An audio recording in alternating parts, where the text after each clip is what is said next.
Welcome back to Katie's Bricks, and today I'm going to show you how to make a microwave. Okay, first you want to get a window piece and one of these and attach it like so. Then you want to get a 2x2 flat tile and also attach that like so.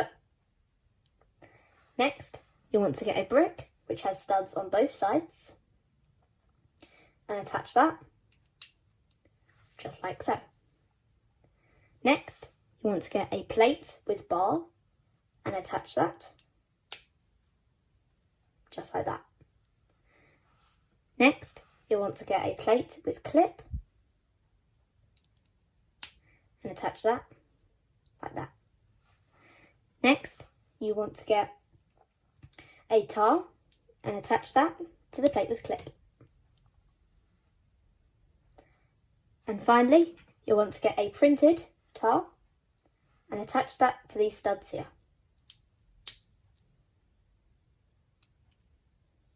The clip at the back here is so that you can attach it to a wall in a house or a building. And that is it.